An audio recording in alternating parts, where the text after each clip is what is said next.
함께 다시 하나님 말씀은 에베소 6장 14절 말씀과 유다서 1장 3절에서 4절 말씀 차이셔서 함께 공부하겠습니다. 저희가 살펴보는 에베소서 본문, 특별히 14절에 그런즉 서서 진리로 너희 허리띠를 띠고 라는 지난주 말씀에 이어서 오늘도 역시 진리를 파수하는 전쟁이라는 제목으로 함께 말씀 나누기를 원합니다. 영적 전쟁에서 가장 먼저 중요한 것은 진리로 무장되어야 된다는 것을 살펴봤습니다. 진리로 무장할 필요가 있는 것은 바로 우리가 진리를 붙잡지 않으면 우리는 생명을 놓치기 때문입니다. 그래서 진리를 붙잡는다는 것은 생명을 건 사투의 시작입니다. 진리가 흔들리면 구원이 흔들리는 것입니다. 그렇기 때문에 진리를 반드시 붙잡아야 됩니다. 역사적으로 사단은 진리를 무너뜨리기 위해서 애써왔습니다. 그래서 이 선악과를 먹으면 죽는다라는 하나님의 말씀을 사단은 아담과 이브에게 그것을 오역시켰죠. 그래서 먹어도 죽지 않을 것이다. 자, 진리란 무엇이냐면 진리란 빗나가면은 죽는 것입니다. 그렇기 때문에 분명한 진리를 붙잡고 있어야만이 우리는 구원에 이른다. 구원을 유지할 수 있다라는 사실입니다. 때문에 영적 전쟁에서 사단은 어떻게 하든지 진리를 무너뜨리는 운동을 해온 것입니다. 그래서 역사적인 과정을 살펴보지 않았습니까? 철학자들이 어떻게 이 진리를 무너뜨려 왔는가. 그래서 오늘날에 이룬 이 사단의 전략의 완성은 포스트 모던이라고 했습니다. 그래서 진리를 없애버렸습니다. 절대적인 기준을 없애버렸습니다. 절대적인 잣대를 없애버렸습니다. 그래서 다 무너진 것입니다. 무엇이 진리냐? 절대적인 가치는 없어졌고 내가 생각하는 주관적인 해석과 내가 생각하는 주관적인 결정이 진리라는 것입니다. 그래서 분명히 하나님의 말씀의 기준을 가지고 길을 가야 될 믿음의 사람들이 그 진리의 기준이 흩어져 버렸습니다. 그래서 결국에는 하나님이 하나님 되지 못하고 결국 인간에 의해서 인간이 만든 법과 질서, 생각이 진리화되는 세상. 자, 그렇기 때문에 우리는 이러한 세상 속에 교회 안에 들어온 진리에 대해서 살펴봤습니다. 교회 안에도 은밀히 진리를 해방하는 포스트 모던이 들어와서 하나님의 말씀을 왜곡하는 일들이 일어나기 시작했죠. 그런데 그 하나님의 말씀을 왜곡하는 일들은 오늘날 사실 포스트 모던의 사상에서만 일어나는 것은 아니었습니다. 오늘 저희가 계속 이 진리의 허리띠를 띠는 이 진리의 부분을 살펴보면서 오늘 본문은 특별히 유다서를 중심으로 해서 진리의 부분을 어떻게 우리는 지켜야 되고 보수해야 되는 부분을 살펴보기 원하는 것입니다. 그것은 초대교회 당시부터 이미 진리를 왜곡시키고 무너뜨리고자 하는 사단의 전략은 계속되고 있었던 것입니다. 오늘 이 유다서를 기록한 유다는 우리가 잘 알고 있는 가롯신 유다의 그 유다가 아니죠. 가롯 유다는 예수님의 제자였다가 결국 예수님을 배반한 자였지만 이 유다는 예수님의 동생으로 알려져 있습니다. 예수님이 동생이 몇 명 있는 것으로 성경은 나타나고 있는데요.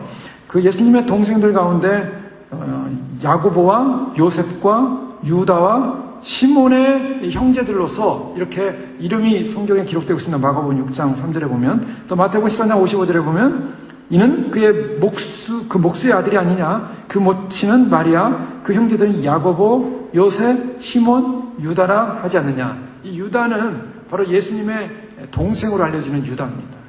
당시에 이 유다는 사도 바울에 의해서 거의 사도급의 대우를 받았던 사람입니다. 예수님의 형제들 야고보나 유다는 사도급의 대우를 받았던 사람입니다.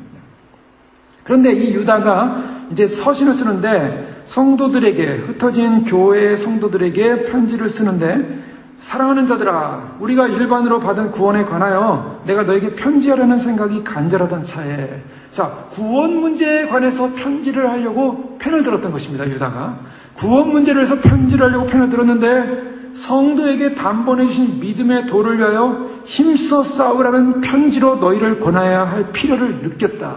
자, 이것이 뭐냐면 유다의 솔직한 마음을 표현하고 있는 것입니다. 내가 너희에게 처음에 편지를 쓸 때는 일반으로 받은 구원에 관해서 편지를 쓰려고 펜을 들었는데, 쓰려고 펜을 딱 들고 쓰려고 하는데 주님께서 어떤 마음의 감동을 주셨냐면 믿음의 도를 위하여 힘써 싸우라라는 이런 편지로 너희를 권하여야 할 필요를 느꼈다라고 말하고 있습니다. 싸워야 된다는 것을 권면하기 위해서 이 편지를 지금 쓰게 됐다라고 표현하고 있습니다. 굉장히 급박한 상황을 말하고 있는 것입니다. 원래는 믿음의 그런 덕을 나누려고 했죠. 그리스도 안에서 우리가 얻은 구원이 얼마나 위대한 것인가. 그래서 구원의 소망이 무엇인가. 그를 격려하면서 이렇게 위로하면서 그런 편지를 쓰려고 했는데 유다가 이 편지를 쓰는 상황에서 가만히 생각해 보니까 이 내용보다는 지금 당장 이 편지를 받는 사람들 속에 나타난 여러 가지 영적인 위기상황을 알게 됐고 그 영적인 위기상황을 어떻게 하면 극복할 수 있는가에 대한 그런 문제에 강한 충동을 받았고 그래서 그걸 권해야겠다라고 그런 쓰고 있습니다. 그런데 여기서 이 유다의 표현을 보면 믿음의 도를 위하여 힘써 싸우라라는 이 강한 표현을 볼 수가 있습니다. 제가 진리의 허리띠를 떼야 된다. 영적 무장을 위해서 진리의 허리띠를 떼야 된다. 왜 진리를 허리띠를 떼야 된다 그랬습니까? 그것은 악한 날이 있기 때문이라고 했습니다. 악한 날, 그 악한 날은 바로 사단이 장악하는 날. 그래서 사도 바울의 에베소 전체를 통해서 교회의 영광을 설명하면서 이 교회가 결국 마지막 날에 처하는 사건은 전쟁이라고 말하고 있는 것입니다. 우리가 주님 오심을 준비하면서 이제까지 믿음으로 주님 오심을 소망하며 왔는데 이 주님 오심을 소망하는 것이 단지 우리가 참으로 깨끗하고 정결과 성결과 우리 자신을 돌보는 우리 자신의 내적인 문제로서만 끝나는 것이 아니라 우리는 이 내적인 문제에서가 아니라 외적으로 우리를 공격해오는 여러 가지 사상들과 여러 가지 왜곡된 진리들과 어떤 우리를 넘어뜨려가는 여러 가지 불신의 세력과 여러 가지 오용된 세력들과 싸워야 되는 영적 전쟁이 남아있음을 말씀하고 있습니다. 교회는 결국 주님 오시기 전에 무엇을 해야 되냐면 반드시 영적인 전쟁을 해야 한다는 것입니다. 자, 영적인 전쟁이라고 하는 것은 우리가 생각할 때 일반적인 전쟁이 아니죠. 영적인 부분입니다. 그래서 영적인 전쟁이 뭐냐? 즉 진리를 지키는 전쟁인 것입니다. 진리를 지키는 것이 영적인 전쟁인 것입니다. 진리가 뭔가? 바로 그리스도께서 알려주신 복음의 사실, 생명과 연관된 복음의 사실을 지키는 것이 바로 영적 전쟁인데 요한계시록에 나오는 7 교회를 향한 예수님의 메시지를 보면 거기서 반드시 하나님의 말씀대로 순종하고 말씀대로 행함으로 말미암아 그 말씀으로 말미암아 이긴 자들은이라고 말하고 있습니다. 이긴 자들. 이겼다라는 것은 무엇을 말하고 있습니까? 이겼다는 것은 싸움이 있었다는 것입니다. 배틀이 있었다는 거예요. 그래서 싸움을 통해서 이긴 사람들, 이긴 자들, 영적 전쟁을 말하고 있습니다. 성경은 우리로 하여금 그냥 가만히 앉아서 편하게 있으면은 예수님을 맞이할 것이다 라고 말하고 있지 않습니다. 우리는 반드시 영적 상황, 영적 전쟁의 상황 속에 던져져야 되고 그 영적 전쟁 상황 속에서 우리는 싸워야 한다고 성경은 말하고 있습니다. 그래서 우리는 더 역동적인 신앙으로 요청받고 있는 것이지 우리는 그냥 우리가 생각할 때 그냥 안정되고 평안하고 아무 문제 없고 아무 해결할 문제 없고 그냥 세월이 그냥 가면은 주님을 자연히 맞이한다는 개념이 절대 아니라는 거예요. 주님을 맞이하기 전에 영적 전쟁은 더 치열해지는 것입니다. 영적 전투는 더 치열해지는 것입니다. 요한계시록 한번 보십시오. 요한계시록은 이미 휴거가 일어난 다음에 유대인들이 받을 구원의 사건과 남은 이 땅의 이방 백성들의 자녀 추수 사건이 나오고 있는데 이 자녀 추수 사건 가운데 그들이 해야 될 앞으로의 일들을 어떤 사건을 경험해야 되는 걸 보십시오. 싸워야 된다는 것입니다. 반드시 휴거되지 않은 사람들은 남아서 육류의 표를 받지 않고 죽어야 한다는 거예요. 목이 베어서. 그 싸움에서 이기지 않으면 구원받을 수 없다는 것입니다. 우리의 삶이라는 것이 단순한 삶이 아니라 이 복음이라는 것은 단순한 복음이 아니라 반드시 우리는 싸워야 되는 그런 현장 앞에 와 있고 우리는 반드시 영적 싸움에 승리해야 되는 줄을 믿습니다. 그래서 싸우라라고 말하고 있는 게 싸우라. 유다는 싸우라라고 말하고 있습니다. 이것은 갈라디아서에 사도 바울이 갈라디아서 쓸 때보다 좀 서론적으로 굉장히 강력합니다. 갈라디아서도 사도 바울이 갈라디아서를 쓰면서 이 문제가 생겼어요. 무슨 문제가 되냐면 초대교회에 복음을 흐리는 자들이 있었습니다. 초대교회 복음을 흐리는 자들의 대부분의 사상은 영지주의였죠. 영지주의라는 것은 가현설, 도케티즘이라 그래가지고요. 결국 예수님께서 육신을 입었다는 그 사실은 하나님이신 영이 친히 육신의 몸을 입었다는 것이 아니라 그냥 하나의 현상일 뿐이다. 그것은 하나의 현상이지 그것은 진짜가 아니다. 이렇게 해서 예수님의 성육신 사건을 부인하는 것입니다. 예수님께서 돌아가시는 것도 예수님께서 십자가에 못 박혀 돌아가셨을 때 예수님께서 이미 돌아가시기 전에 그 영이 떠났기 때문에 예수님이 죽으시면 육체만 죽은 것이지 예수님 그분이 죽은 것이 아니다라고 이렇게 해석을 해버렸어요. 영적인 해석을 해버렸습니다. 그리고 영지주의의 가장 문제는 뭐냐면 영과 육을 분리하는, 소위 말해서 거룩한 것과 거룩하지 못한 것을 분리하는 이분법적인 논리로 들어갔습니다. 그래서 육체는 더러운 것이고 영은 귀한 것이기 때문에 우리가 영으로서 주님을 찬양하고 예배하고 주님을 경배하는 이 영적인 일은 참 신령한 것이지만, 우리 육체는 죄를 짓는 존재이기 때문에 이 육체 자체가 짓는 죄에 대해서는 이것은 괜찮다. 왜? 육체는 어차피 죄를 지을 수밖에 없는 존재로서 부름받은 것이기 때문이다 라고 성경 말하고 있습니다. 그래서 성경을 말하는 게 아니라 영지주의자들이 이렇게 지적하는 것이죠. 그래서 영지주의의 이러한 애매모호한 그러한 복음이 들어왔습니다. 이 애매모호한 복음이 들어오니까 사람들이 어떤 걸 선택하겠습니까? 육신적으로 좋은 걸 선택합니다. 인간은요, 진리를 받아들이고 진리를 수호하고 진리 가운데 목숨을 걸기보다는 진리에서 약간 벗어나서 좀 편한 것을 좋아합니다. 편한 걸 좋아해요. 그래서 진리대로 사는 건 너무 힘들고 어려우니까 좀 편한 것. 육체가 짓는 죄는 괜찮은 거야. 얼마나 좋습니까? 네? 우리가 영이 구원받으면 되는 거야, 영이.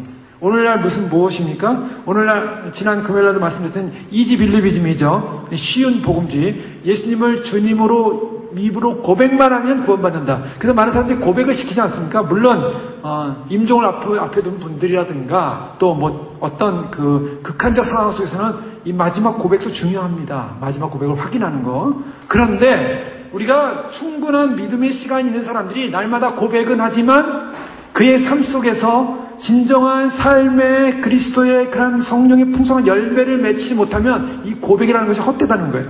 그래서 이신칭의, 즉 믿음으로 말미암아 의롭게 됐다라는 믿음의 의롭다함을 받은 백성들이 그것만 고백하면서 나는 의롭게 됐으니까 이제 어떻게 살아도 구원을 받을 것이다 라는 생각하는 것은 절대적인 착각이라는 것입니다.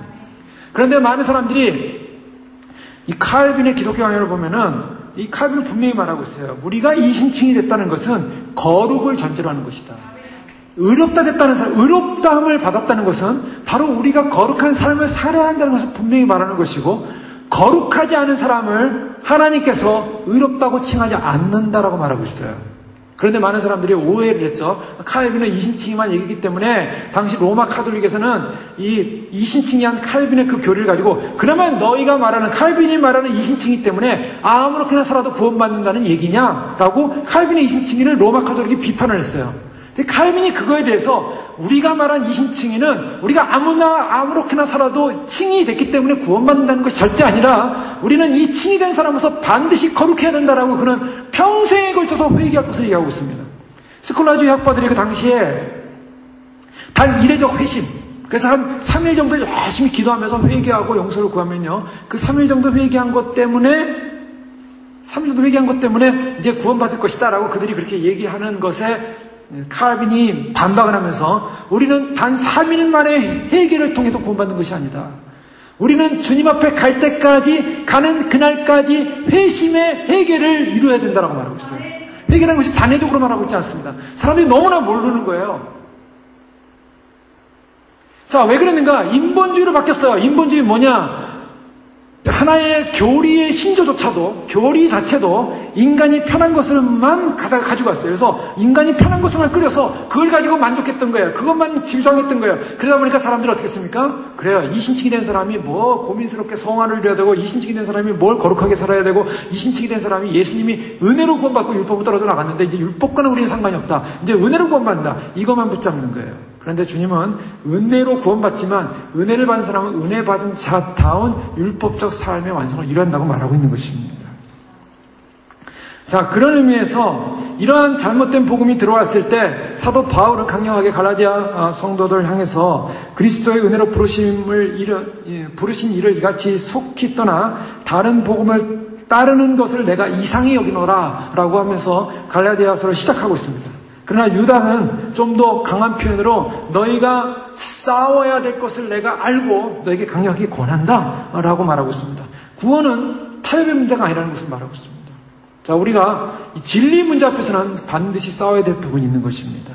놀랍게도요, 이 진리를 위한 전쟁은 사도 시대만이 아니라 오늘날 시대 우리는 절대적으로 필요한 시대라는 것을 알고 있습니다. 원래는 포스트 모던이 그냥 들어와서 교회 내에 들어온 이 포스트 모던 사람들이 이해를 못하는 것입니다. LA에 어느 큰 교회가 얼마 전에 무슨 콘서트를 했어요. 근데 그 콘서트를 하면서 제가 그냥 크리스찬 그 신문에 나온 것을 본 것입니다.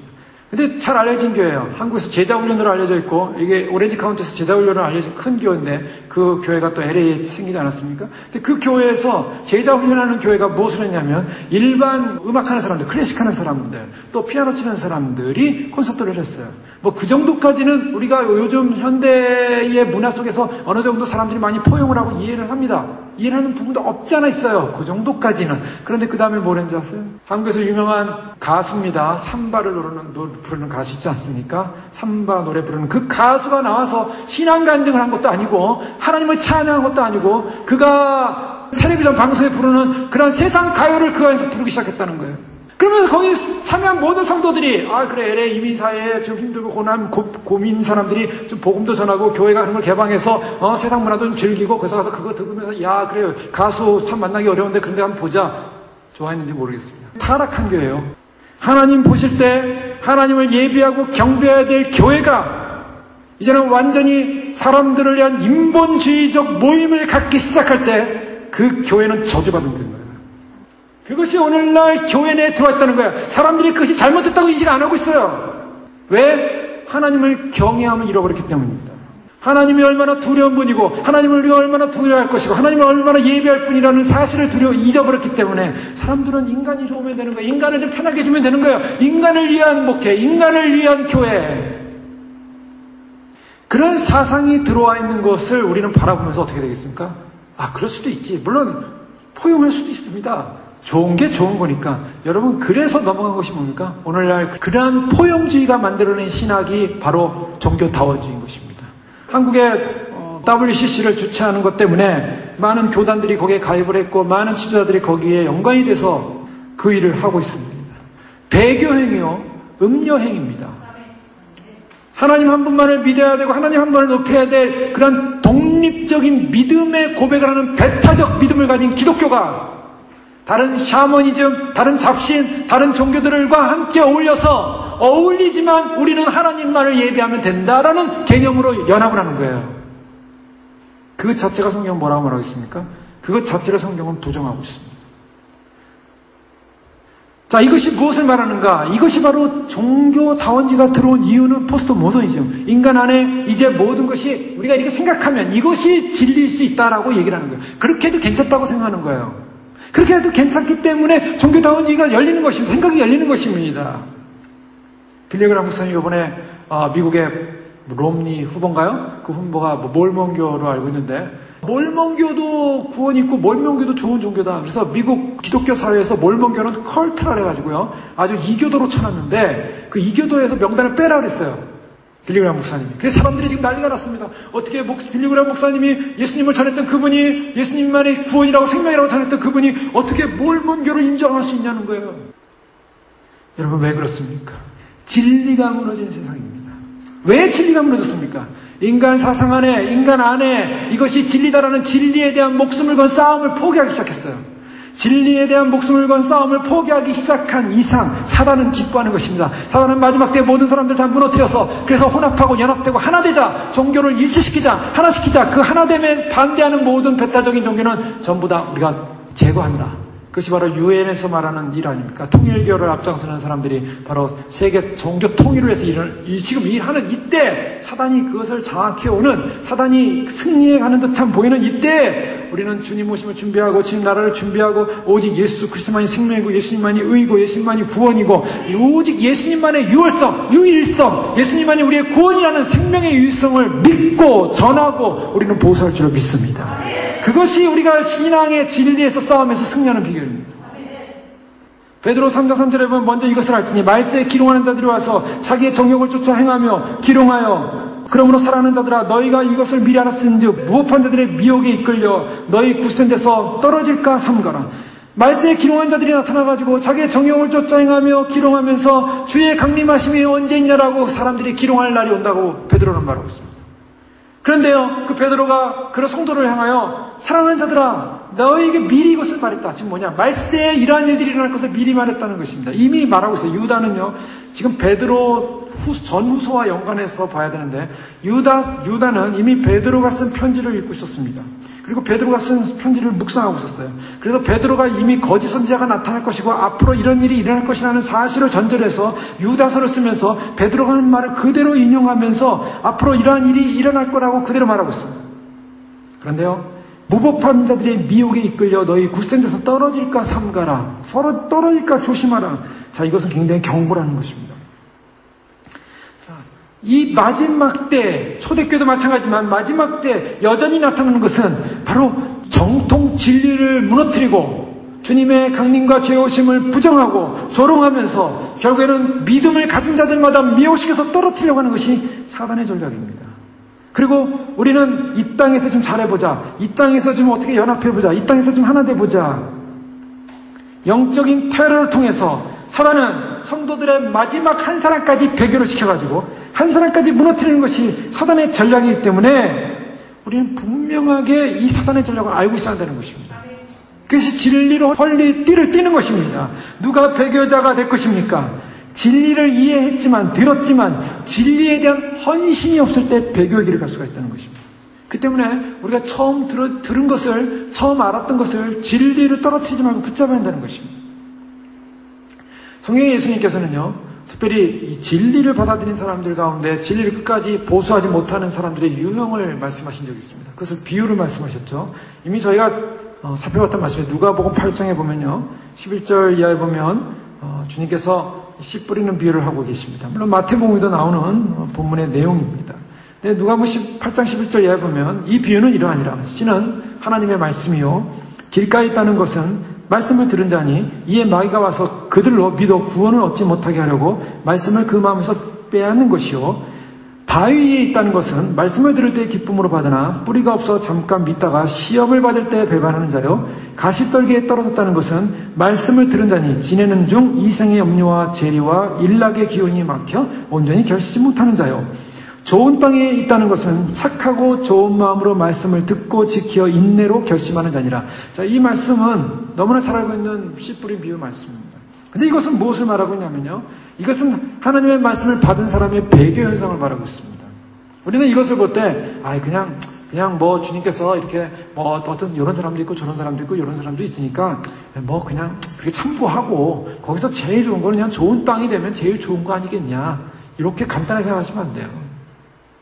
이건 그냥 두리뭉실한 이 비유가 아닙니다. 이것은 어떤 타입으로 배신할 건가, 배도할 건가를 보여주고 있어요.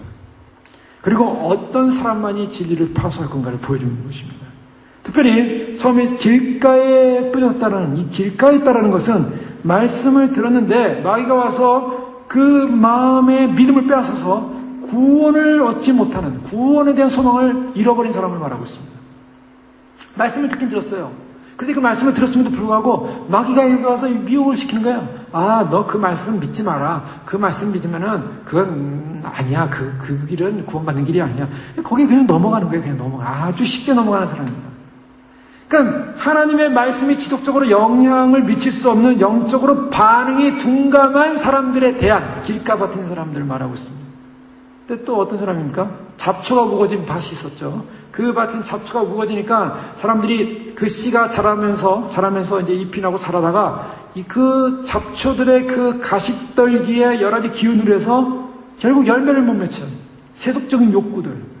그래서 세속적인 욕구들과 욕망과 세속적인 그런 것들이 자기를 자꾸 충동질해 올 때 그 세속적인 욕망을 포기하지 못하는 거예요. 그래서 그 세속적인 욕망 때문에 자꾸 세속적으로 흘러가는 거예요. 세속적으로 흘러가다 보니까 결국에는 아름다운 열매를 맺지 못하고 그냥 없어져 버리는 거예요. 사라져 버리는 것입니다. 세속적인 욕구들 때문에 영적인 그런 곤란과 메마름을 통해서 결국 영적인 씨앗, 말씀의 씨앗이 열매를 못 맺힙니다. 그리고 결국 배교합니다. 그래서 세상적이고 천박한 청중들의 상황을 예수님께서 말씀하고 있는 거예요. 너무나 세상적이기 때문에, 너무나 천박하기 때문에 하나님의 말씀의 진리를 귀하게 여기지 못하는 거예요. 하나님의 말씀의 진리보다는 세속적 천박함이 더 기쁘고 행복한 거예요. 그런데요, 주님께서 배교하는 사람들 중에 세 번째 위험, 가장 위험한 사람의 모습을 표현한 것이 있습니다. 그것이 뭐냐면 바위 위에 떨어진 돌밭이라고 말하기도 해요. 바위에 있는 떨어진 그런 씨앗인데요. 이 사람들은 어떤 말씀이냐면 말씀을 들을 때 기쁨으로 받으나 뿌리가 없어 잠깐 믿다가 시험을 받을 때 배반하는 자다 이렇게 말하고 있어요. 배반이라는 말로 쓰고 있어요. 말씀을 들을 때는 기뻤어요. 아, 말씀 참 좋다. 말씀 좋다. 그런데 뿌리가 없는 게 문제예요. 뿌리. 이게 문제예요.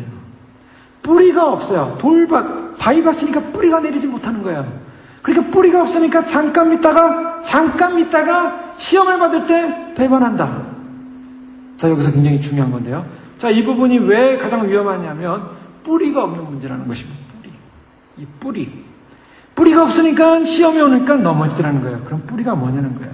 왜 배교하냐는 거예요. 왜 배도하냐는 거예요. 뿌리가 없었기 때문에. 뿌리를 못 내렸어요, 이거는. 자, 뿌리가 무엇입니까? 자, 우리가 여러 가지 해석을 해볼 수 있겠지만, 이 뿌리라고 하는 것은 말씀에 대한 진리에 대한 분명한 교리와 신학적 확실성을 말하고 있습니다.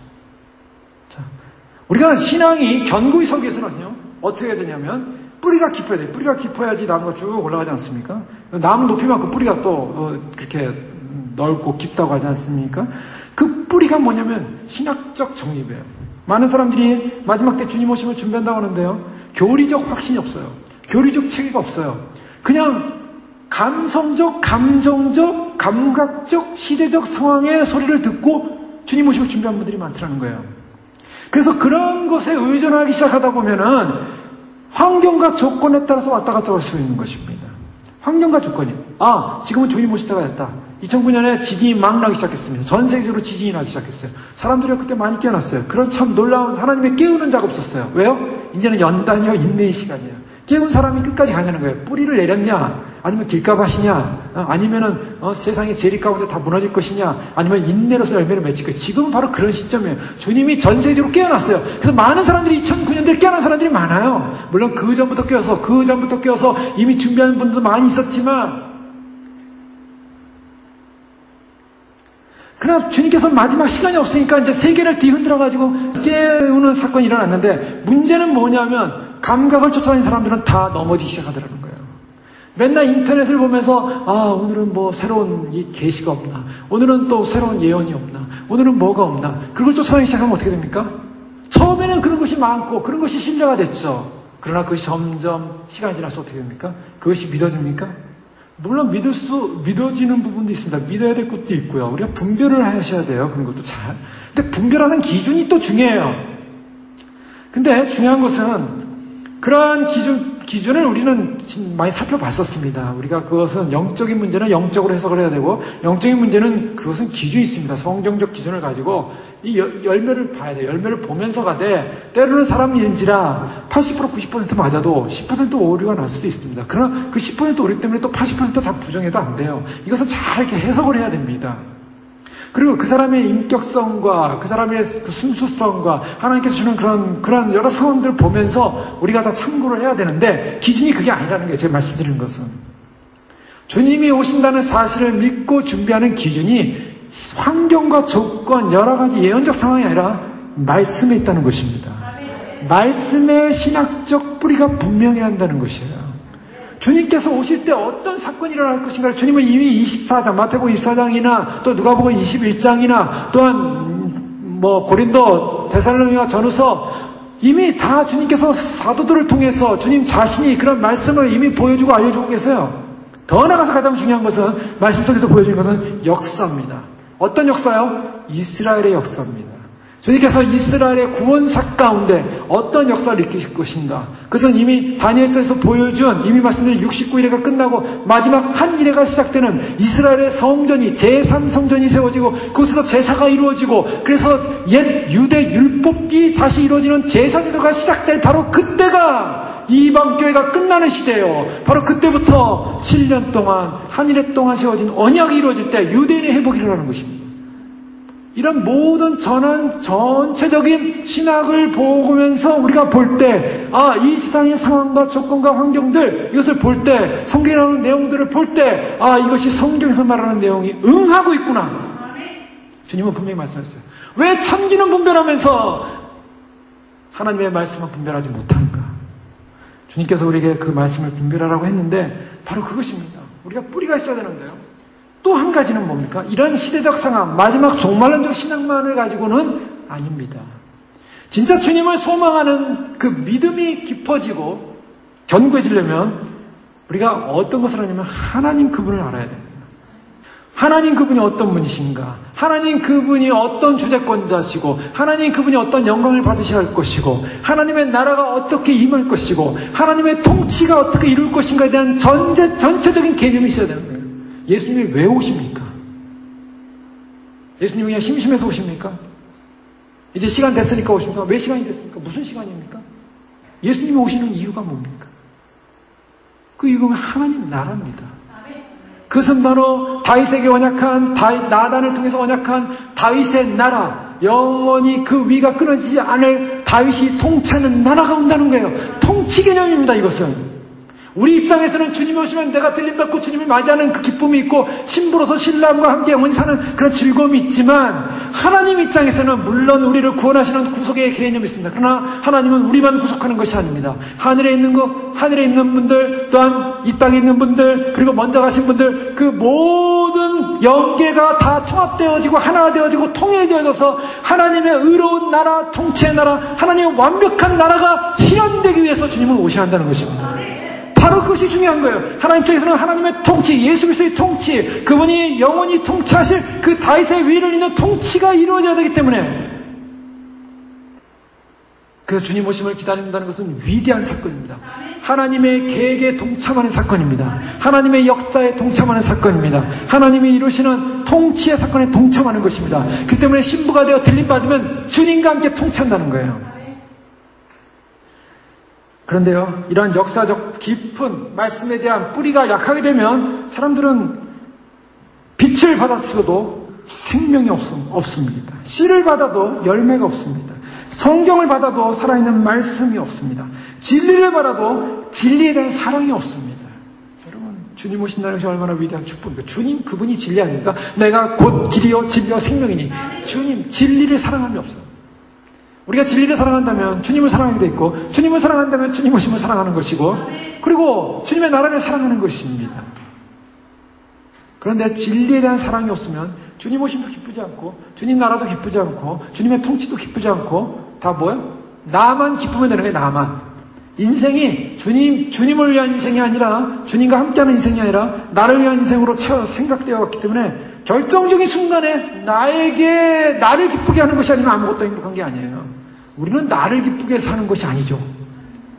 주님을 위한 주님의 그래서 주님을 향하여 그 온전한 주님 뜻이 내 안에 내가 그리스도 안에 내가 주님 안에 주님이 내 안에 주님과 함께 살아가는 주님 안에서 연합되어지는 진리에 대한 사랑 진리를 사랑하는 사람일수록 하나님을 사랑하게 돼 있고 그리스도를 사랑하게 돼 있고 그리스도의 오심을 사랑하게 돼 있고 그리스도를 기다릴 수밖에 없는 것입니다. 그런데 많은 사람들이 이 진리에 대한 지식을 받고 난 다음에 어떤 일이 일어납니까? 진리를 사랑하지 않으니까 그 진리를 사랑함이 없으니까 진리를 버리더라는 거예요. 히브리서 10장 26절 이하의 말씀 보면 우리가 진리를 아는 지식을 받은 후 짐짓 죄를 범한 즉 다시 속지 않은 제사가 없고 진리를 아는 지식을 받았어요. 근데 죄를 범했다 이거예요. 진리를 알면도 불구하고 죄를 범하고 다시 속지 않은 죄를 범했다는 것은 의도적인 죄를 말하고 있습니다. 진리를 버리는 거예요. 히브리서 6장 4절에 보면 한 번 빛을 얻고 하늘의 은사를 맛보고 성령이 참여한 바 되고 하나님의 선한 말씀과 내세의 능력을 맛보고 타락한 자들은 이게 무서운 말씀이죠. 진리를 경험한 거예요. 하나님 말씀도 접했습니다. 내세의 능력도 접했습니다. 하늘의 은사도 맛봤습니다. 성령이 참여하게 됐습니다. 한 번 비침을 맛봤습니다. 자, 이런 말씀 보면요. 우리가 말하는 소위 말해서 구원이라는 것이 한 번 구원은 영원한 구원이다. 한 번 예수님 영접하면 영원한 구원이다. 이런 개념 없습니다. 성경은요, 끝까지 가야 돼요. 끝까지 믿어야 되고요. 끝까지 주님을 의지하고, 끝까지 회개해야 되고, 끝까지 거듭나야 되고, 끝까지 정결해야 되고, 끝까지 믿음을 지켜야 됩니다.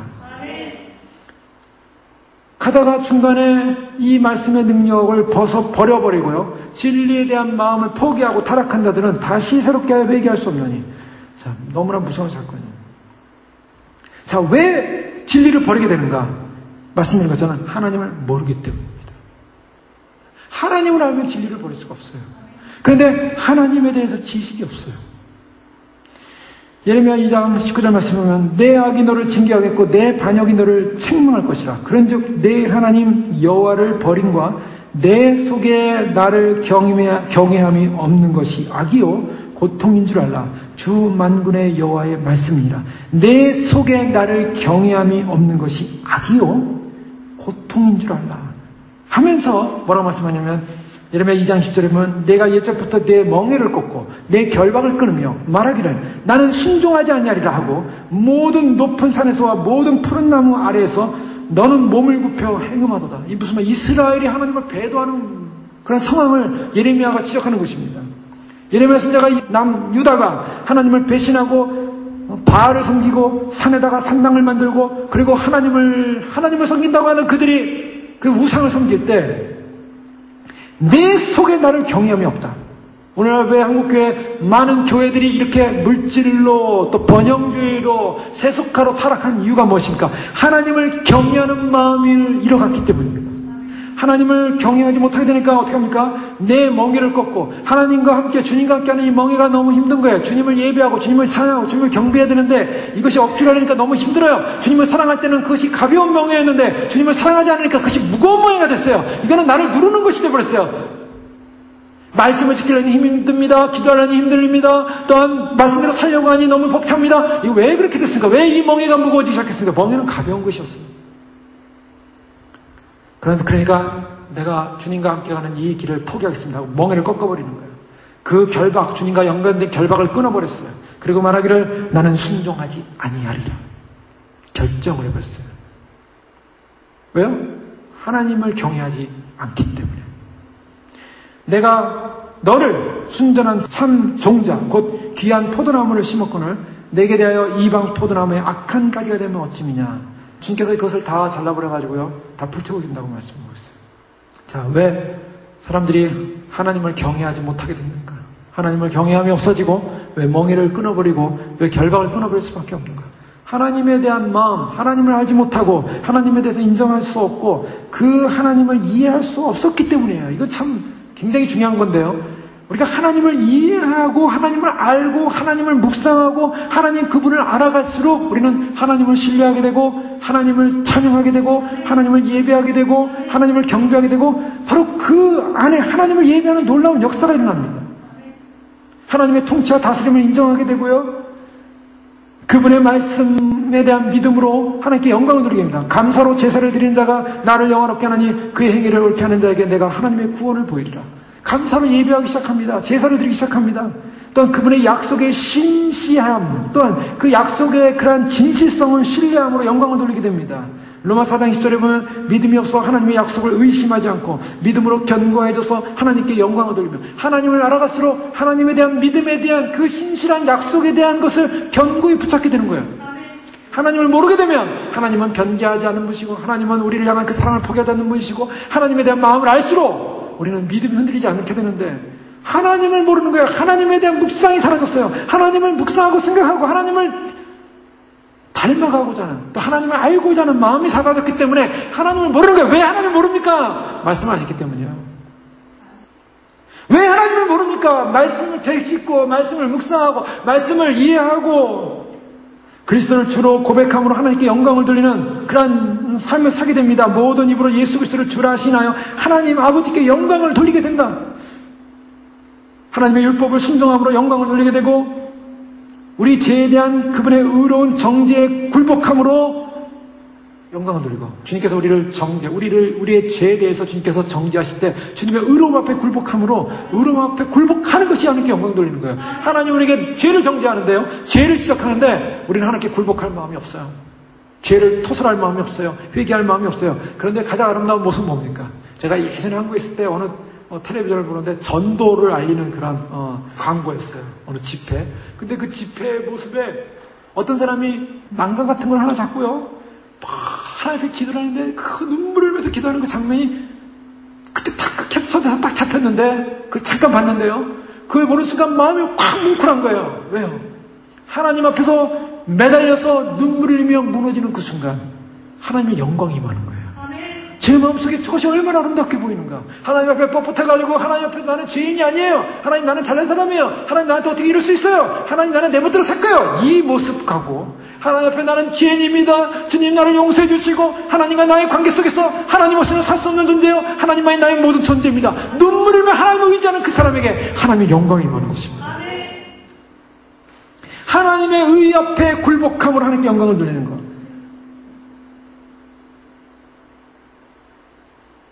일상의 우리의 삶 속에서 하나님을 위대하게 하려고 하나님 앞에 살려고 하는 그 마음.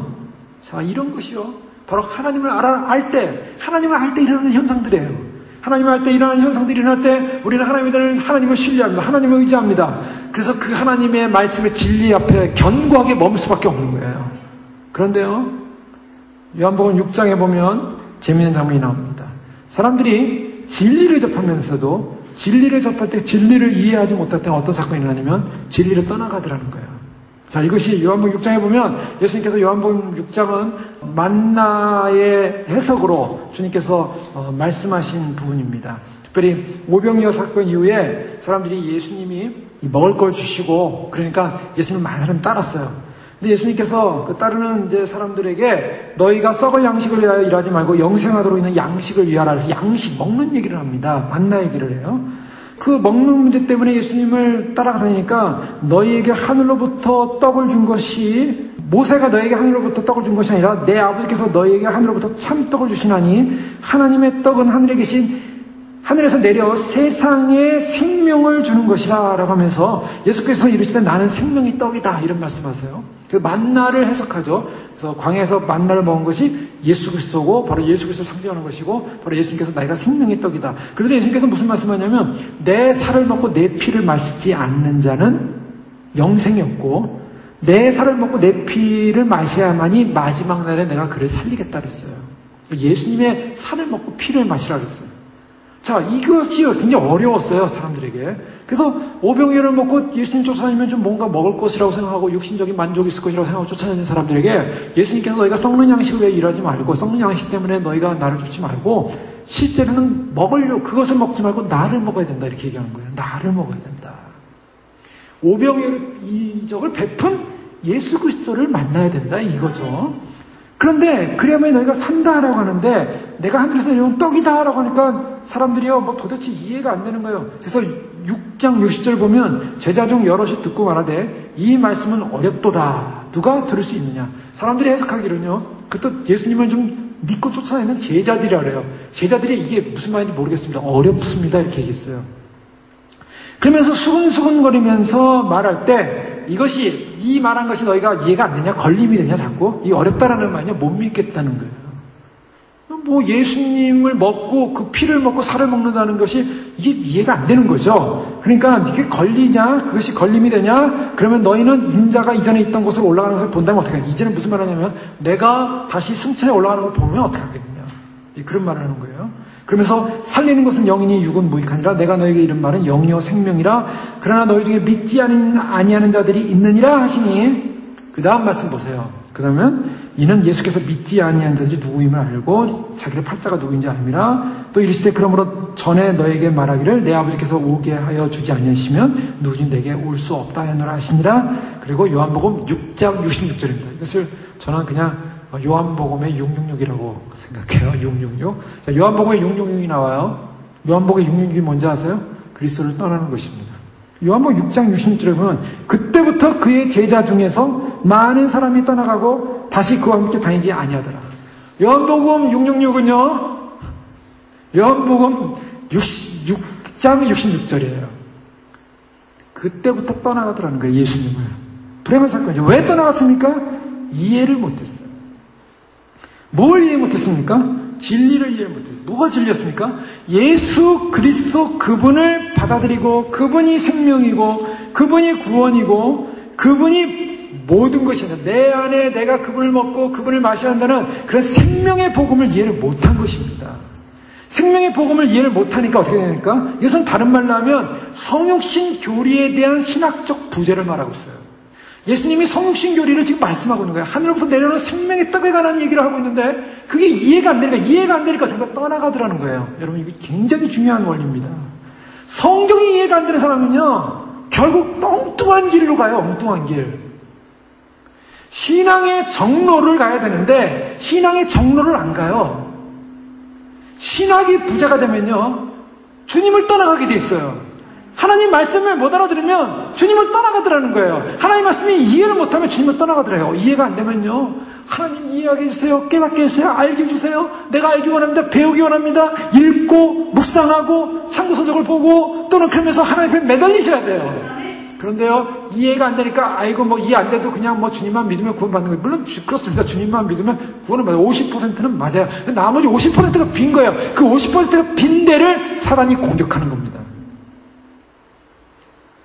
그러니까 분명하게 우리가 말씀의 진리를 이해하지 못하면 제자였어도 떠나가더라는 거예요. 제자였어도. 왜 많은 사람들이 주님 오실 때 많은 사람들이 주님 오심에 대해서 배도하고 무너집니까?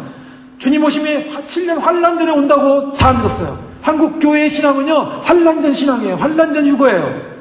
그런데 어느 날 어느 순간부터 사람들이 환란의 유고가 있다, 환란 중에 유고가 있다, 이렇게 얘기하면서 사람들 헷갈리기 시작했어요. 저도 그래서 참 한때 중간 유고에 대해서 묵상하지 않았습니까? 이 중간 유고가 가능할 수도 있겠다 하면서 막 보기 시작했어요. 근데 답이 안 나와요. 사람들이 무엇을 합니까? 왜 그렇습니까? 주님의 구원관이 흐려지는 거예요. 구원이 뭔가? 성경 전체에서 보는 구원관이 뭔가? 성경 전체에서는요, 반드시 의로운 백성 선택하고 구원하는 것입니다. 그 의로운 백성을 선택하고 구원받는 거예요. 그래서 첫열매 개념이게 첫열매 개념. 그 논리로 봐야지 이것을 쪼개가지고 이것이 요거니까 요건 저거니까 그러면 다 알레고리로 가는 거예요. 그래서 어떤 분은요, 목사님 그러시지 않습니까? 이 환란 때 하나님께서 우리를 피난처를 예비하신다. 그 피난처가 뭔지 아냐? 목사님이 말씀을 묵상하셨대. 묵상하고 성경이 있는데 이스라엘 백성들이 출애굽에서 나오는데 홍해바다 앞에 딱 섰는데 이게 막막하지 않았습니까? 그래서 막 하나님께 부르짖는데 모세가 손을 드니까 바람이 불더니 갑자기 홍해바다가 바람에서 갈라지고 막 그 길을 이제 통과하지 않습니까? 거기서 은혜를 받았다는 거야. 아, 이거구나. 환란 때는 피난처가 어디냐? 바다 미치는 게 바다. 하나님께서 바다를 갈라가지고 바다로 들어간다는 거예요. 그것이 주님 오심을 이렇게 준비하신 목사님 가운데 한 분이 또 묵상을 하시다 은혜를 받으셔가지고 또 열심히 피난처는 어디 있냐? 거기 있다는 거예요. 이 알레고리입니다, 완전히. 사람들이 뭐 땅 사가지고 거기서 농사 짓는다 그러시는데 그거 피난처 아니에요. 그것은 사람의 손이 닿지 않는 것 주님이 은밀히 예배하는 그런 피난처가 그때 열리는 거예요. 지금은 안 열리다 그때 열려요. 지진을 통해서 열리든지 어떤 방법으로 열리든지 믿음의 사람을 통해서 남는 사명자들과 순교자들을 위해서 주님께서 특별히 예배한 피난처가 곳곳에 있을 거예요. 근데 그때는 성령의 인도를 받아서 움직여 가는 거지, 지금 가서 내가 땅 보고서 아 여기 땅이 좋을 것 같으니까 여기다 땅 사가지고 우리 농사 짓자, 지금 하는 얘기죠. 그런 개념 아니에요. 환란 때 개념. 우리가 상상할 수 없는 환란입니다. 창세 이후로 없는 환란. 모든 생물체가 죽어가는 3분의 1, 3분의 1 죽어가고요. 바다 생물 다 죽어가고요. 우린 후쿠시마의 원자력 발전소 하나 때문에도 지금 뭐 바다 물고기를 먹냐 안 먹냐 지금 고민이 많잖아요. 못 먹잖아요. 지금 의심이 생기잖아요. 캘리포니아까지 다 세션된 그 참치가 들어와 있고 전체 다 오염되어 있는데 지금 뭘 믿고 먹겠어요. 그런데 그때는 창세 이후로 없는, 그래서 물의 근원마저도 다 쑥이 되고 물의 근원마저도 다 독이 되고 먹을 수가 없어요. 주님이 정말 예배해 놓은 피난처에서 마실 물 먹고 생존해 가지 않으면 안 되는 시대가 온다고요. 그런데 주님께서 그런데 고생하고 있다가 환란 다 끝날 때까지 막 동굴 속에 숨어 있다가 나중에 딱 꺼내가지고 휴거시키겠다. 그런 개념 없습니다. 그런 개념 없어요. 주님은요, 주님의 영광스러운 신부들을 미리 단장시키시고 미리 예비시키시고 미리 준비케 하셔서 주님께서 영광스럽게 데려가시는 거예요. 그게 마지막 주님께서 보여줄 표적입니다. 이 땅을 향하여 표적을 보여줄 거예요. 이 땅을 향하여 기적을 통해서 주님께서 얼마나 영광스러운 분인가를 보여줄 것입니다. 사람들은 그때 그 기적을 보고 사람들은 다 그때 패닉으로 가는 거예요. 다 두렵고 이제 지금의 모든 체계가 무너져가고 사람들이 다 혼돈스러워 갈 때 그 사람들은 얼마나 두렵겠습니까? 그것을 아는 일부 타락된 목회자들은 벌써 도망갈 준비를 하는 거예요. 여러분 그걸 아십니까? 미리 짐 싸들고 여차하면 도망갈 생각하는 거예요. 그러면서 뭐라고 합니까? 여러분은 절대 베리칩 받지 마십시오. 여러분 절대 베리칩 받지 마십시오. 자기는 베리칩 얻는 곳으로 도망가려고 해요. 목회자들의 일부들은, 마지막 때를 외치는 일부 목회자들은 도망가기 위해서 짐 싸놓고 있다. 근데요, 그것이 현실로 온다니까 왜 사람들이 배교하고 왜 배도하는가? 하나님의 말씀에 대한 진리의 확실성을 붙잡지 않기 때문입니다. 확신이 없는 거예요. 확신이 없으니까 어떻게 살아봐야 될 거 아니에요. 그게 진리입니까? 주님이 우리를 구원하신다는 개념이 이것이 내 머리 생각에서 나온 것이 아니라 주님께서 반드시 인자 앞에 서도록 우리로 하여금 깨어 준비하는 자들에게 주님께서 인자 앞에 서도록 깨어 기도하라. 환난에 통하지 않는 사람들은 그래서 깨어서 준비하는 거예요. 우리가 환난에 들어가서, 환난은 요한계시록 보시죠. 요한계시록에 환난이라고 말하고 있잖아요. 전부 심판입니다. 심판이에요. 그래서 천사들이 외쳐요. 심판할 시간이 이르렀다. 여호와 하나님의 심판이었다. 심판이지. 이것은 뭐 믿는 자들이 들어가서 거기서 연단을 받고 훈련을 받고 그래서 정결하게 되고 이 개념이 아니에요. 지금 정결하게 돼야 돼요. 지금 연단 받는 거예요. 그래서 휴거를 준비하는 백성들에게 연단의 시간이 온 거예요. 오는 거예요. 어떤 모양으로든. 그러나 이 연단은 우리가 통과하시는 연단이 믿으시기 바랍니다. 결코 이것을 포기하거나 이것을 무너뜨리는 연단이 아니에요. 주님께서 연단을 주실 때 그 중심을 보시는 거예요. 중심을 보고 그 중심을 테스트하고 그 중심을 저 앞에 드리고 사랑을 드리고 마음을 드리고 우리의 고백을 드리고 그래서 이 세상의 사람들이 다 안 믿는 가운데 사람들이 다 혼란스러워하는 가운데 끝까지 주님에 대한 사랑을 포기하지 않고 내 주님, 나의 주님의 통치 그리고 주님의 영광, 주님의 다시 오심 그것을 소망하면서 믿음으로 정절을 지키는 사람들에게 신부의 영광을 주신 줄 믿습니다. 지금은요 이사야 5장 20절에 보면 거짓으로 진리를 왜곡하는 시대가 됐어요. 악을 선하다하며 선을 악하다하며 흑암으로 광명을 삼으며 광명으로 흑암을 삼으며 쓴 것으로 단 것을 삼으며 단 것으로 쓴 것을 삼는 그들은 화했을진저. 악을 선하다고 선을 악하다고 흑암으로 광명, 광명으로 흑암 완전히 다 뒤집혀졌어요. 진리가 왜곡되면요 이것이 바로 마지막 때 일어나는 현상인 것입니다. 진리가 왜곡됐어요. 악이 선해졌어요. 죄가 선해졌어요. 죄가 더 이상 죄가 아니에요. 지금은 법적으로 다 그런 시대가 왔어요. 유다는 바로 이러한 모습들을 보면서 진리를 보수하기 위해서 영적 영주주의에 무너져가는 교회들이 무너지면 안 되기에 이들에게 강력히 권해야 될 것을 알고 싸워야 될 것을 알고 권한다고 말하고 있습니다. 우리는 영적 진리 앞에 와 있습니다. 영적 진리 앞에 우리는 싸우게 됩니다. 사람들이요 얼마나 미혹되어 있는지요. 지금은 말씀의 진리로 제대로 보지 않으면 너무나 미혹이 강해요. 제가 말씀을 인터넷에 올리면서 어느 카페에 들어가 봤습니다. 아주 굉장히 많은 사람들이 가입된 카페, 회원수가 10,000명이 넘더라고요. 그런데요, 많은 분들이 거기 있는 말씀을 들어요. 근데 거기에 그 카페를 운영하는 기준이 있어요. 그 지사님이 써놓은 게 뭐냐면, 우리 카페는 환난 전 휴거를 믿습니다. 환난 중이나 환난 후에 관한 이야기를 하시거나 아니면 그에 관련된 것을 넣는 분은 삭제하거나 자제해 주십시오. 우리는 환난 전 휴거를 믿습니다. 이제 그랬어요. 그런데 거기 올라오는 내용의 글들, 목사님들의 내용들 보면 환난 전 분도 몇 분 계시지만 다 환난 후, 환난 중이에요. 그걸 구분을 못 하세요. 그런데요, 그분들이 내가 환난 좀 믿는다, 환난 후 믿는다라고 아예 고백을 하고 밝히면 되는데 그분들이 그걸 밝히질 않아요. 그러니까 모르는 거예요, 모르는 거. 사람들이 그걸 보면서 그래 마지막 때 이거지, 마지막 때 이거지. 은혜를 다 받으세요. 은혜를 받는데 문제는 흐려져 있어요. 자, 어떻게 하겠습니까?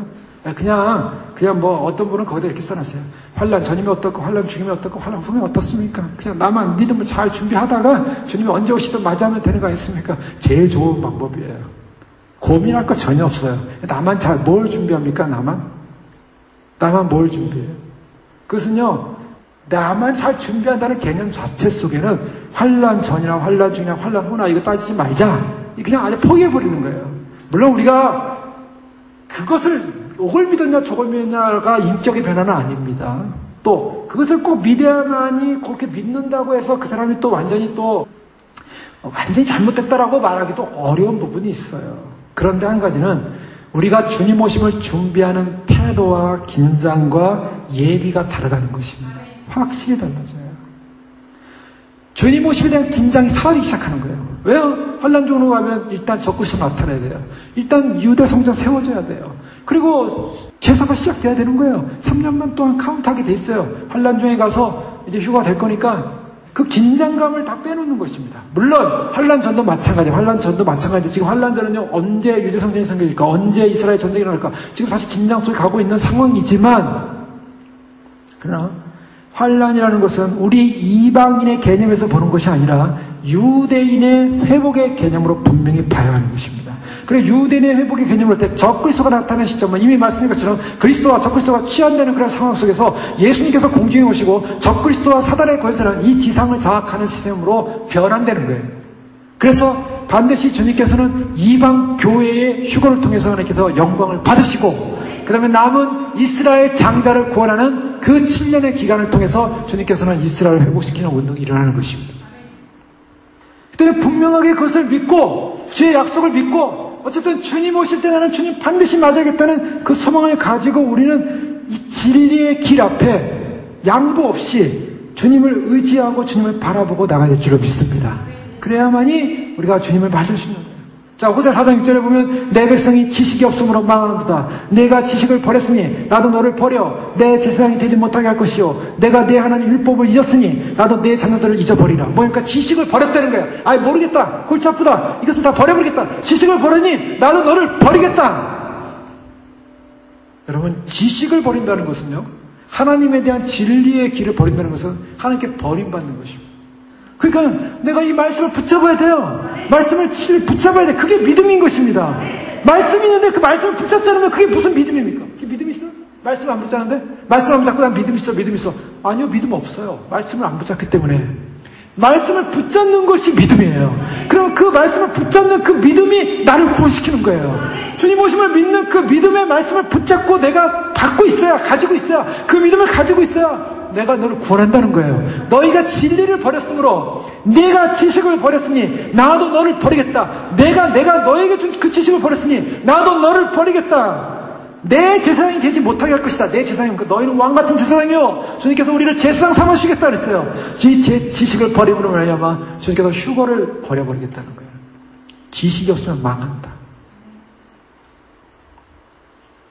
이 때문에 우리는 내가 이 주님의 말씀으로부터 받은 이 진리의 지식을 포기해서도 안 되고요, 그것을 반드시 부여잡고 믿음으로 약속의 말씀을 부여잡고 주님께서 우리를 구원하신다는 이 약속의 말씀을 부여잡고 끝까지 주의 오심을 소망하면서 이 진리의 길을 양보 없이 선포하고 그것을 내 안에 믿음으로 받아들이고 준비하고 예비해야 될 줄을 믿습니다. 주님 오심을 준비하는 정말 신실한 많은 깨어있는 분들은요, 변함없습니다. 변함없어요. 변함없이 오늘도 주님을 기다리고, 또 그분들이 또 개인적으로 보면 주님으로부터 얼마나 많은 음성도 듣고 말씀 들었겠어요. 그러나 그 주님의 음성이라는 것이 주님께서 하시는 말씀입니다. 내가 곧 간다 이러면요, 이 곧 간다는 우리는 그냥 다음 달에 올 것 같아요. 그죠? 곧 간다 그러면. 근데 주님이 곧 간다면 그게 곧이 어떤 때는 1년이 되고 2년이 되고 어떤 때는 7년이 될 수도 있어요. 그럴 수도 있어요. 그래서 그렇게 기다려온 분들이 있어요. 근데 그분들이 곧 간다 해도 주님 내가 이렇게 지내왔는데 안 왔으니까 나는 이제 안 믿을래요. 아니요. 더 긴장하고 있어요. 더 두려워하고 있어요. 더 예배하고 있어요. 그게 믿음인 거예요. 여러분, 20년 전에 예수님 오신다고 그랬어요. 예수님 오신다고 그랬을 때 그 예수님 오신다는 믿음을 가진 사람들이, 많은 사람들이 다 포기했어요. 그때는 아예 날짜까지 막 얘기하지 않았어요. 날짜까지 해가지고 날짜를 믿고, 날짜가 구원이라고 했어요. 또 날짜를 믿어야 된다 그랬어요. 그러니까 날짜를 믿어야 되냐 마냐 고민이 많았어요. 그때는. 그렇지 않습니까? 날짜를 믿어야 구원된대요. 아예 그러니 이거는 완전히 고민이 되죠. 날짜를 믿는 거니까. 주님 오심을 믿는 겁니까? 주님 오심을 믿는 거, 주님을 믿는 거죠. 그런데 날짜 믿었던 사람은 날짜 지나가 버렸어요. 날짜 지나면 그다음부터 어떻게 되는데요? 안 믿어요. 근데 그 수많은 사람들이, 거기에 상처받은 사람들이 이제 한국교회가 예수님 오신다 그러면 그때 안 믿는 사람들이 이제는 날짜 그때 지나서 안 믿었으니까 이제는 뭐 나는 믿을지 않겠어. 많은 사람들이 포기하더라는 거예요. 그게 진짜 믿음이냐는 거죠. 진짜 믿음이냐는 거죠. 진짜 믿음이라는 것은 날짜와 상관없습니다. 주님 오신다는 약속의 말씀의 진리를 부여잡는 것이 진짜 믿음인 줄 믿으시기 바랍니다. 그건요, 날마다 더 가까워지는 거예요. 근데 우리는 지금 눈앞에 와 있어요. 이미 베리집 다 드러났어요. 내년부터 다 들어가요. 이스라엘 지금 전쟁을 하냐 안 하냐, 지금 이것이 국가 마국의 전쟁이 될 것이다, 러시아가 관여할 것이다, 미국이 관여할 것이다, 지금 이 모든 정황 상황들이 지금 눈앞에 오고 와 있어요. 눈앞에 와 있어요. 교회들은 잠들었어요. 교회들은 저 제자훈 훈련했다는 그런 교회들이 제 교회 안에서 세상 가수가 노래를 부르고 있고, 그것이 좋아가지고 박수치고 있고 좋아하고 있고, 완전히 무너진 교회가 타락되어진 미국 교회들의 복음주의가 무너져서 이제는 믿기만 하고 예수님만 말만 고백만 하면 구원받는다고 다 해놨기 때문에, 심지어는요, 휴거도 예수님 믿는다고 말하는 사람, 모든 사람은 다 휴거된다고 말하고 있어요. 교회들이 이미 타락해서 무너지고 배교하고 다원주의로 바뀌고 있고, 주님이 오셔야 되지 않겠습니까? 주님은 교회를 심판하기 위해서 오신다고 그랬어요. 요한복음 9장 39절에 예수께서 이르실 때, 내가 심판으로 이 세상에 왔으니 보지 못하는 자들을 보게 하고 보는 자들은 맹인이 되게 하려 함이라. 내가 심판하게 온다. 데살로니가서 2장 10절에 보면, 불의의 모든 속임으로 멸망하는 자들에게 있으리니 이는 그들이 진리의 사랑을 받지 아니하여 구원함을 받지 못함이라. 진리의 사랑을 받지 못한다. 그러므로 11절에 보면, 이러므로 하나님이 미혹의 역사를 그들에게 보내사 거짓 것을 믿게 하시면 진리를 믿지 않고 불의를 쫓아하는 모든 자들 알고 심판을 받게 하심이라. 이게 무슨 말이 뭐냐면요, 진리를 믿지 않고 불의를 쫓아하는 모든 자들로 심판을 받는다는 거예요. 자, 주님 오신다는 소식 진리입니까 아닙니까? 진리입니다. 이것을 부인하는 사람은 이단이에요. 기독교 역사상. 주님 오시면 진리예요. 근데 진리를 붙잡지 않아요. 이게 무서운 거 아닙니까 지금? 진리를 붙잡아야죠. 진리를. 우리가 지금 붙잡을 게 2000년 전 예수님을 붙잡아야 됩니까? 다시 오시는 주님을 붙잡아야 돼요. 물론 2000년 전 예수님 다 붙잡고 있어요. 우리 마음속에. 다 붙잡고. 그러면 이제 남은 구원의 남은 과정은 뭡니까? 다시 오시는 예수님의 오심으로 말미암아 구원의 완성이 이루어지는 거예요. 주님의 통치의 시대가 열리는 거예요. 왜? 지금 7년이라는 것은 지나갑니다. 7년이라는 건 지나가게 돼 있어요. 7년은 어떤 수로 다 죽어서라도 지나가게 돼 있어요. 그냥 아우슈비츠처럼 완전히 그냥 가스실 가서 다 죽든 뼈마에 가서 죽든 다 사람들이 환란의 남사로 다 지나갑니다. 지나가고 7년이 끝나면 어떤 역사가 일어납니까? 주님이 지상 대림, 영광스러운 지상 대림과 함께 이 땅의 천년 왕국을 이루시기 위해서 재림하시는 거예요. 역사는 계속 진행갈 겁니다. 우리는 그 이유를 봐야죠. 7년 그 이유를 봐야죠. 우리는 주님 오실 때 주님 맞이해서 주님과 함께 있다가 주님의 영광스러운 신부를 데려는 2000년 교회사의 영광의 날, 신부가 결혼하는 날, 신랑이 신부 데려오는 날, 주님은 2000년을 기다리셨어요. 주님이 속히 오실 분이에요. 속히 오고 싶어서 주님은 마음의 결단을 하고 결단했지만 아직 준비가 안 됐기 때문에, 아직 한 명이라도 구원하기 위해서 지금 조금의 유예의 시간을 주고 있는데, 그것이 인간들은 우리가 즐길 수 있는 시간으로, 우리가 누릴 수 있는 시간으로, 신랑을 예비하는 시간이 아니라 주님의 마음과는 상관이 없어요. 주님의 뜻과는 상관이 없어요. 주님의 계획과는 상관이 없어요. 교회도 주님의 뜻과는 상관이 없어요. 주님을 바라보지 않고 있어요. 주님의 계획을 생각하지 않고 있어요. 이사야 46장 9절에 보면, 나는 하나님이라 나 외에 다른 이가 없느니라. 나는 하나님이라 나 같은 이가 없느니라. 내가 종말을 처음부터 구하며 아직 이루지 아니한 일을 옛적부터 보이고 이르기를 나의 모략이 설 것이니 내가 나의 모든 기뻐하는 것을 이루리라. 종말을 처음부터 구했고 아직 이루지 않은 것을 옛적부터 보이고 내 모략이 설 것이고 나의 기뻐하는 것을 이루리라. 주님이 기뻐하는 걸 이루신대요. 주님이 기뻐하는 일이 무엇이겠습니까? 종말을 처음부터 구했다고 말하고 있어요. 주님은 이 인류 역사와 교회사의 마지막에 주님께서 우리를 구원하시고자 하는 그 약속을 주셨고, 그 약속을 부여받은 사람들은 그 약속의 진리를 부여잡고 끝까지 주님을 맞이하기 위해서 나아가야 한다고, 그것을 기다리라고 바로 말씀하신 줄 믿습니다. 십자가는요, 두 가지 역설이에요. 그 역설이 뭐냐면, 사탄의 악의 연합 세력이 수행해 온 가장 흉악한 잔혹 사건이 뭔가? 하나님의 아들을 죽이는 일이었어요. 그래서 유대인들 다 모아가지고 하나님의 아들, 바로 그들의 왕인 하나님의 아들, 바로 그분을 십자가에 못 박는 일에 사단은 충동질했어요. 그래서 사단이 한 최고의 경고였어요, 십자가는. 그런데요, 하나님이 손해보셨습니까? 하나님이 그것으로 인해서 무너졌어요? 아니요. 인간들의 손에 의해서, 사단의 손에 의해서 사단이 이긴 것처럼 보였지만, 동시에 주권자이신 하나님은 하나님의 손으로 죄인들을 대표해서 성취하신, 구원을 성취하신, 사단을 이기신 최고의 가장 아름다운 승리의 사건이었어요. 최고의 선, 최고의 승리. 사단은 그들이 모든 전략을 다 모아가지고 예수님을 십자가에 못 박는 최악의 사건을 벌였지만, 그러나 주님은 그것을 최고의 승리로 만드셨어요. 우리 주님이 오시는 날, 바로 주님은 이 땅 가운데 교회가 믿음을 지켰던 믿음의 성도들, 믿음의 신부들, 믿음의 예비자들, 정죄를 지키고 믿음을 지키고 진리를 보수하고 끝까지 주님을 의지하고 뿌리를 내리고, 이 믿음에서 뿌리를 내리고 끝까지 열매를 맺힌 인내한 백성들을 승리케 하시면서 우리를 주님을 끌어올리실 줄 믿습니다. 그 믿음을 가지고 우리는 소망하면서, 주님을 의지하면서 주님께 끝까지 신뢰하고 바라보고 주님을 의지하고 나가야 될 것입니다. 그런 상황에서 사람들은요, 많이 시험에 빠지고 넘어지고, 그래서 그런 시험에 빠지고 넘어지는 사람들은요, 결국엔 나중에 환난 때 어떤 사건이 있냐면, 마태복음 24장에 보면요, 이 지상에 남은 사람들, 환란에 남은 사람들은 서로 잡아주고 서로 미워하고 미혹에 넘어지고 사랑이 식어지고, 아주 그냥 이 땅에 어떤 세상이 드냐면, 이 땅은요 이제 공동체가 무너지는 거예요. 가정 공동체 무너진다. 자녀가 부모를 고소하고요, 막 사랑이 식어지고 미워하고 원수를 용서하는 게 있습니까? 지금은 우리가 원수를 용서하라, 사랑하라, 주님의 말씀과 율법을 이렇게 최선을 다하지만, 이미 휴거가 일어나고 환란이 넘어가면 이제는 이 땅은 짐승의 나라가 되는 거죠. 게다가 집까지 집어넣어가지고 사람을 바보처럼 만들고 사람을 조종한다고 하고 사람을 폭력적으로 만든다고 하고 이런 시험들이 다 이루어지는 상황에서 짐승의 나라. 유다는 바로 성도들에게 바로 우리가 싸워야 될 것은 배교인데, 배교적 사상을 주는 그 배교적 사상과 싸워야 되고, 또 배교는 누가 할 것인가? 배교는 어떤 사람이 하냐면 예수님을 사랑하는 척할 때 배교할 수가 있어요. 우리는 예수님을 사랑해야 됩니다. 내가 예수님을 사랑하는 척하고 있는지 사랑하고 있는지 자기 시인이 알아요. 그래서 자기 진단을 해야 돼요. 내가 하나님 앞에 주님 앞에 나가서, 주님, 내가 주님 사랑합니다, 영원히 사랑합니다, 나의 신랑이십니다, 그렇게 고백하십니까?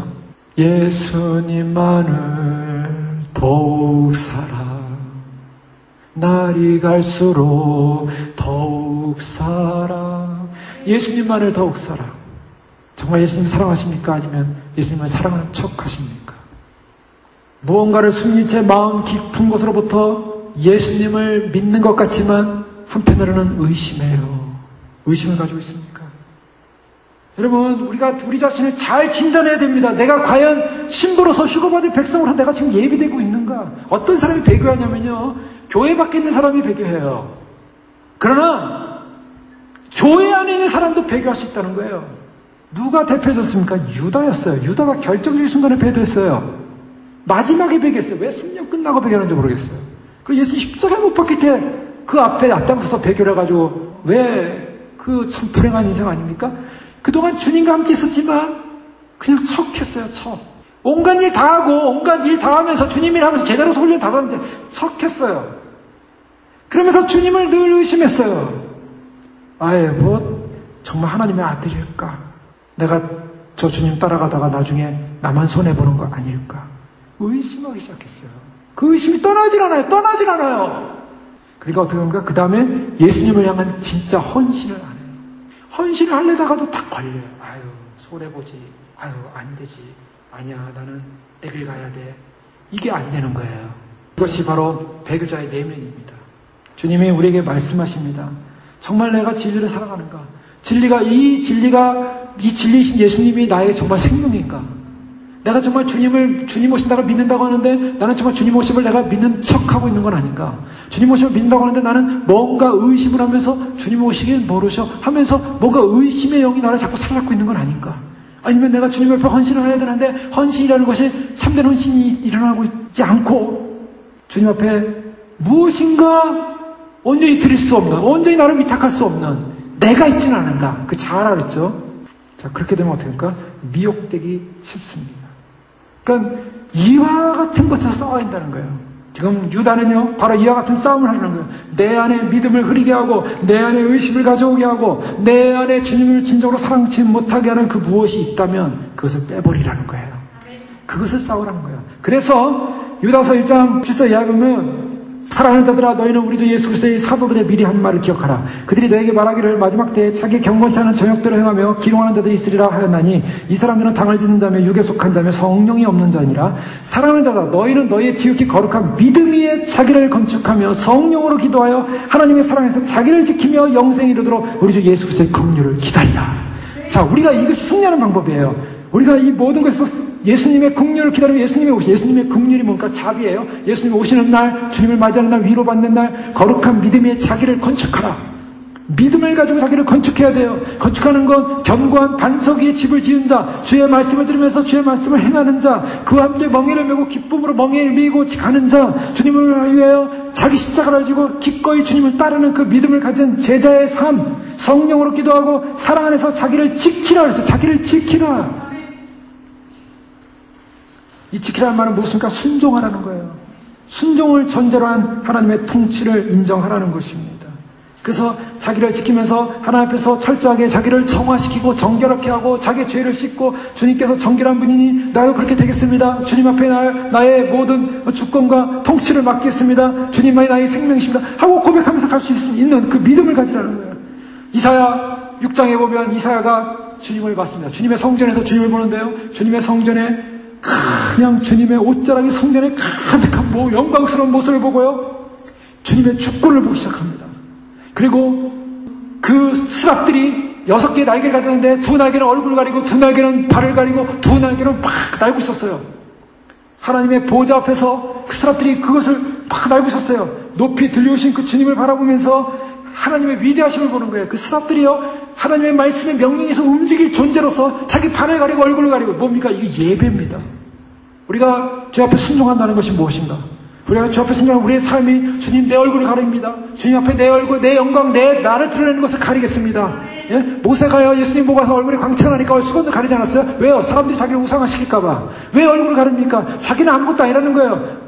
그리고 왜 발을 가렸습니까? 발을 가렸으면 자기의 부끄러운 모습, 저 앞에 나갈 때 시츠스러운 모습, 주님 나의 모습을 가립니다. 그리고 나는 거예요. 주님이 명령만 말씀하십시오. 알레고리 같지만, 그러나 알레고리 그럴 것 같지만, 그러나 그것은 예비자의 모습이 아니라 하나님의 영광 앞에선 예비자의 모습, 자기의 모습을 가리는 거예요. 주님 내 모습 드러나지 않습니다. 오직 주님 말씀에 순종하겠습니다. 주님 말씀을 따르겠습니다. 주님의 위대하심 앞에 순종하겠습니다. 그리고 그분이 온 영광이 온 땅의 영광이 충만했다. 주님을 위해 가까이 계시고 이사야가 그걸 보는 순간 화로다 나여 망하게 됐다. 내 입술은 부정한 자요 나는 어떻게 했으면 좋겠습니까? 나는 죽게 되었습니다. 그러니까 천사가 와서 수풀을 대지 않습니까? 그래서 주님께서 그 죄를 입술의 죄를 씻어주셨어요. 자, 바로 그것입니다.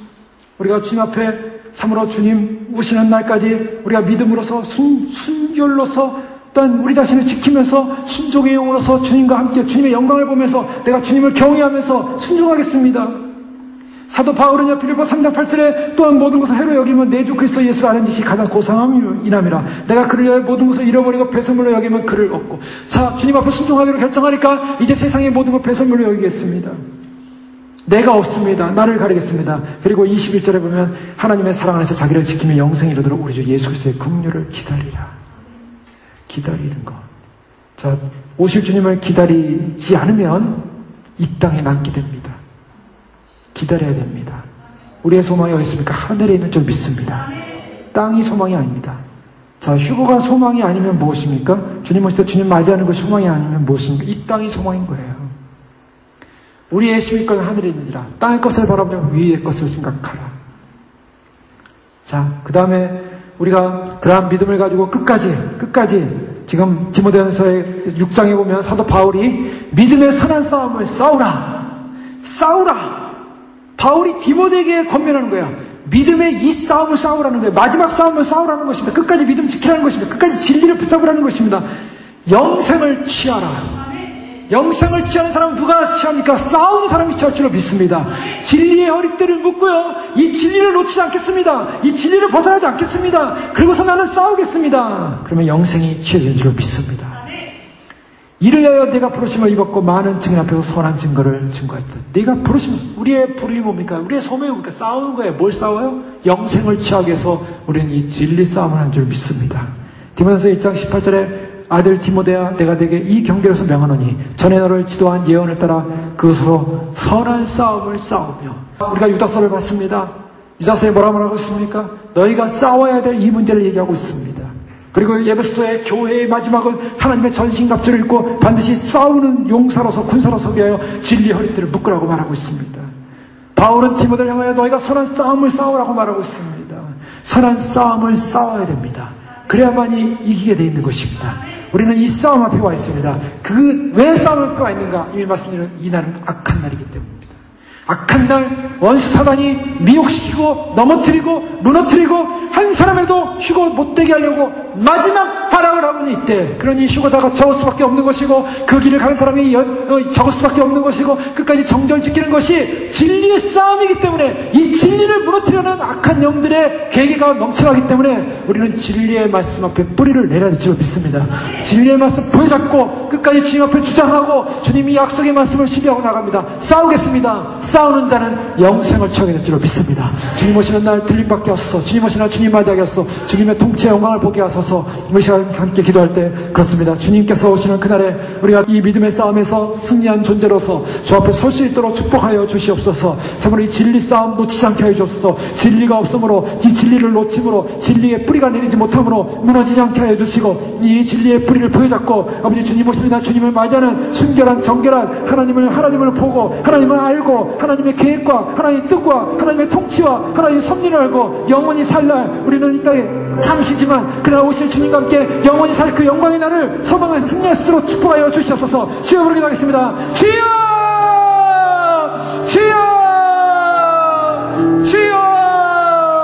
아버지 하나님, 아버지 하나님 감사합니다. 오늘 이 시간 아버지 하나님 주일날 저희를 불러주셔서 아버지 하나님 믿음으로 아버지 하나님 그날을 예배하며 준비하며 살게 하시니 감사합니다. 아버지 하나님 참으로 연탁 혼란한 시대에 와 있습니다. 아버지 하나님 무너진 시대에 와 있습니다. 아버지 하나님 참으로 주님, 우리는 아버지 하나님 주님을 맞이하게 달려가는 이런 믿음 속에 살아야만 하는